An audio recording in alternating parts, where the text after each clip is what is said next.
C'est ma deuxième fois que je me place devant les enfants de Dieu pour le témoignage. Car Dieu est merveilleux. Quand il fait les merveilles à toi, il faut aussi en parler.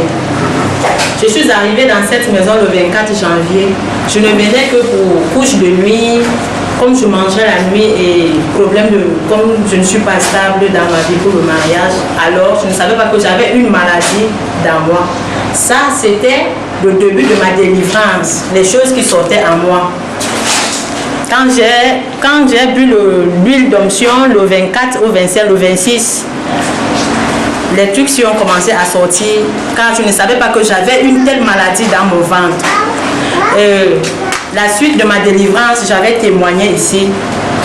Maintenant c'est pour la fin. Là, je suis vraiment délivrée. C'est dans le pourquoi on ne doit pas cacher les merveilles de Dieu. Quand ça s'annonce, tu dois parler. J'étais ici le 8 mars. J'ai dit à papa que lui qui m'avait dit de prendre, j'ai déjà fini. Mais je ne fais que saigner. Le sang n'a pas encore s'arrêté. Il me dit de prendre. Je suis allée à la maison. Je me suis mise en genoux. J'ai parlé à Dieu. J'ai dit, tu connais mes problèmes. Je n'ai qu'une main. Et j'ai des enfants que je dois finir les pensions. Pour le moment, je ne fais rien. Et le fond de mon commerce, j'avais déjà mis la main 2 ans et demi que je suis à la maison, je ne vends pas, je ne fais rien. Pardon, aie pitié de moi. Le 9 matin, après 5 heures, j'ai fait ma prière, je me suis allongée. J'ai compris une voix qui m'annonçait, quand toi tu pleures de la délivrance, alors que là où les trucs étaient plantés, il faut que ça se déracine. Quand ça va se déraciner, tu auras ta délivrance. Je dis, donc j'ai quelque chose planté dans le ventre. Je me réveille, je dis, mais si on me dit ça sûrement, il y a encore quelque chose dans mon ventre. Je dors. La nuit du 10, je dors, je me trouvais dans une grande maison auquel il y avait un grand chef assis. Alors on était nombreux. En voulant se tourner, je me suis échappée. Il y avait 6 portes. Et sur les 6 portes, il y avait les hommes en tenue. Et tous ces gens-là étaient armés. Quand il s'est tourné, je me suis échappée. Arrivé à la première porte, on me dit, tu pars où? Je dis, c'est le grand chef qui m'a envoyé. Le monsieur, en voulant me déranger, je lui ai poussé jusqu'à ce que je suis arrivée à la dernière porte auquel l'homme était armé. Je lui ai poussé en voulant me taper. Moi, je lui ai tapé, il est tombé. Arrivé à la grande porte, les gens m'ont aidé, je suis sortie. Je me réveille le matin, je dis à mes voisines que cette nuit, j'ai eu ma délivrance. Ma délivrance à laquelle on m'avait annoncé il y a de cela 2 jours. Je suis déjà délivrée. Elles m'ont dit que tu es sûr, je les ai dit oui. Puisque j'ai échappé 5 portes, à la 6e porte, je suis sortie. Donc, je suis délivrée. Elles m'ont dit non. Tu es sûr, je les ai dit oui, je suis délivrée. Bon. Maman Chantal est venue nous parler pour venir à la prière, parce que j'étais tellement occupée, je ne pouvais pas. Je pars maintenant derrière me laver. Après avoir fait 47 jours que je saignais, chaque jour, 47 jours. 47 jours. 47 jours que tu saignais. Du 24 janvier au 11 mars. 47 jours que je saignais chaque jour. Chaque jour, sans arrêt. À ce moment, je me suis dit que c'est quoi. Arrivé alors maintenant aux toilettes, pour me laver. J'envoie la main. Quelque chose est sorti comme ça là. Avec des ficelles, si vous connaissez des ficelles. Donc c'était comme si c'était le cœur du corps. Avec des cordes, Après, je me suis dit que je rends grâce à Dieu, je suis maintenant délivrée. Ce qu'on m'avait dit qui était planté dans mon ventre, c'est déraciné. Donc les cordes là étaient comme si c'était les racines d'un arbre. Donc depuis ce jour, j'avais eu ma délivrance et le sang s'est coupé. Je ne sais plus.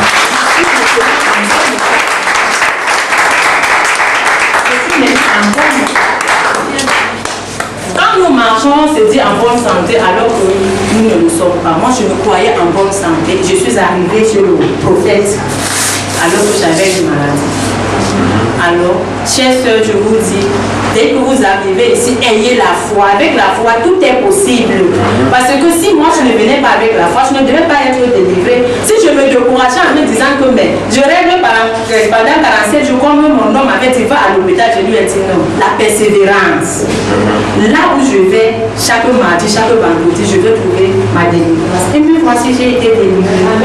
Par contre, moi, j'étais activée sur les charlatans. On m'envoyait en mail. Minuit, on m'envoie seul en mail. Si le marabout me dit, va dans la mer, il faut que toute la mer t'avale. Je dois arriver au milieu. S'il me dit que la mer doit arriver ici, je dois arriver. S'il me dit que ici, je dois arriver. Et quand je prenais le chemin seul la nuit, je comprenais comment les gens me touchaient. Et tu ne regardes pas le derrière. Je suis allée là où on m'a fait manger le chien cru. Le chien cru.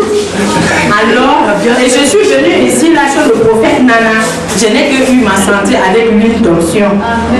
Maintenant, je suis en bonne santé.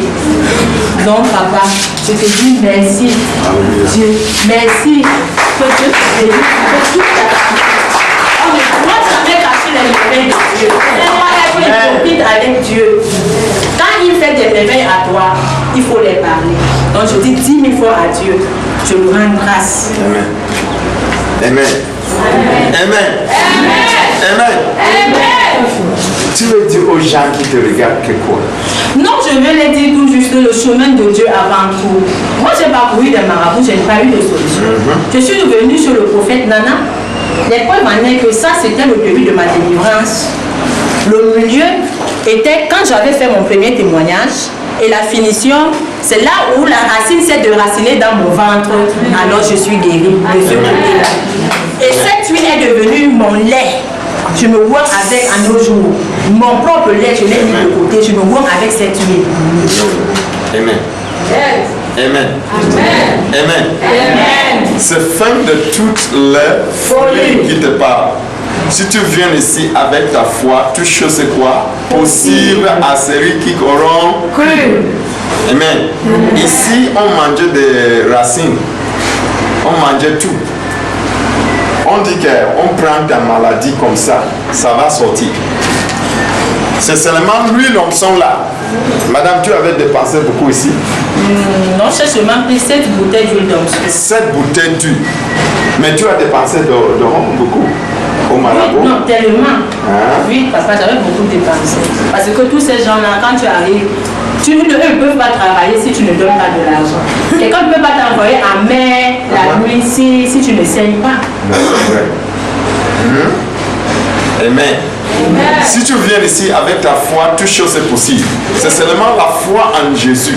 Si tu n'as pas cette foi, ne viens pas ici. Parce qu'avec la foi, toute chose est possible. Quand il avait venu, j'avais dit que c'est toujours là-bas. Il va sortir. Il fait quoi là-bas? C'est sa maison.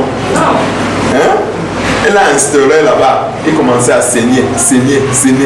Combien 47 jours. 47 jours. Mais quand il a venu ici, au fond de toute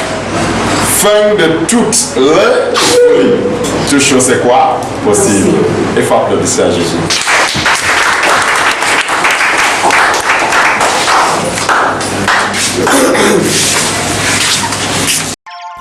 Keep watching Nana's TV.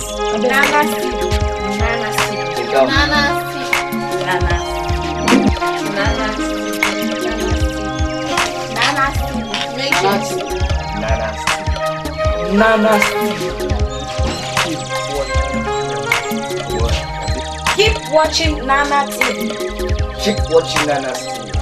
Keep watching Nana's TV. Keep watching Nana's TV. Keep watching Nana TV. Keep watching Nana's TV. Keep watching Nana's TV. Thank you, dear viewers, for joining us in prayers. Keep watching Nana Continue TV. à And your life regarder will be Nana's transformed. As a TV. youth of great potential and ability, uniting talent for great success. En chaque saison et à chaque génération, Dieu enverra toujours son prophète pour délivrer son peuple de sa servitude. Et en cette génération, Dieu a envoyé son prophète, le grand prophète Nana Martin, pour délivrer son peuple. Crois en l'Éternel ton Dieu et tu seras établi. Crois en son prophète et tu prospéreras. 2 Chroniques chapitre 20 verset 20.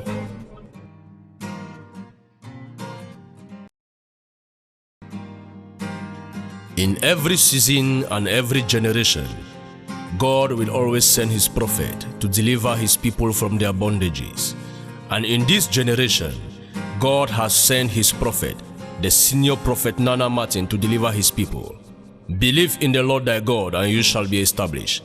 Believe in his prophet and you shall prosper. 2 Chronicles 20:20. You will know the truth, and the truth will set you free. There is no way you can escape the truth. The truth is that God has said hell is real, and truly hell is real. Hell is a place where they will punish all the wicked and the injustice of man. I want you to know that it's a place of punishment. It's a place of punishment. Hell is real. Actually, there is fire in hell. Thousands of people are going to hell. Millions of people are going to hell every day. I don't want you to be part of this company, because this company is going to destroy so many people. Brothers and sisters, hell is real. Come to Jesus and give your life to Jesus, because Jesus Christ is the only solution of your life. There is no way you can escape this judgment. The only way to escape is to give your life to Jesus. Actually, brother, I want to tell you, heaven is also real. Will you be there? You are welcome to End of All Madness. Join us in End of All Madness. You see, with God all things are possible. At least heaven is real. It is a place to build. It is a place of invitation, a place where Jesus has invited many, and you have to come. Thank you. It's a place of decision. It's a place that you have to choose either hell or heaven. You have to make a choice, because actually hellfire is real. My brother, it is not a place for you to go.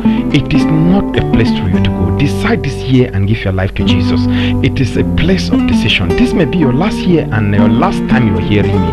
At End of All Madness, you are invited, because actually heaven is real. Il n'y a aucun moyen par lequel tu pourrais éviter la vérité. La vérité est que Dieu a décidé que l'enfer soit réel. Et l'enfer est vraiment réel. L'enfer est l'endroit où les méchants seront punis et les injustes, ainsi que l'injustice de l'homme. Je veux donc que vous sachiez que c'est un endroit de punition. C'est un endroit de punition. L'enfer est réel. En réalité, il y a le feu en enfer. Des milliers de personnes partiront en enfer. Des millions de personnes partent en enfer chaque jour. Je ne voudrais pas que vous fassiez partie de ce voyage, parce que ce voyage a détruit beaucoup de personnes. Frères et sœurs, l'enfer est réel. Venez à Jésus et donnez vos vies à Jésus, parce que Jésus-Christ est la solution de ta vie. Et il n'y a aucun moyen par lequel vous pourrez éviter le jugement. Le seul moyen d'éviter le jugement, c'est de donner sa vie à Jésus. En réalité, frères et sœurs, le ciel aussi est réel. Est-ce que vous y serez? Alors, vous êtes donc le bienvenu à la fin de toutes les folies. Associez-nous à nous à la fin de toutes les folies. Vous verrez qu'avec Dieu, toutes choses sont possibles. Enfin, le ciel est réel. C'est un endroit de bâtir. C'est un endroit d'invitation. C'est un endroit où Jésus invite beaucoup de personnes. Vous devez y venir. Merci. C'est un endroit de décision. Un endroit où vous devez choisir soit l'enfer, soit le ciel. Vous devez faire un choix, parce qu'en réalité, le fait y est. Mes frères, ce n'est pas un endroit pour vous. Ce n'est pas un endroit pour vous. Décidez donc vous cette année de donner votre vie à Jésus. C'est un endroit de décision. Cette année pourrait être votre dernière et la dernière fois d'entendre ceci. Venez à la fin de toutes les folies. Vous êtes invités, parce qu'en réalité, le ciel est réel. Le ciel est réel. Le ciel est réel.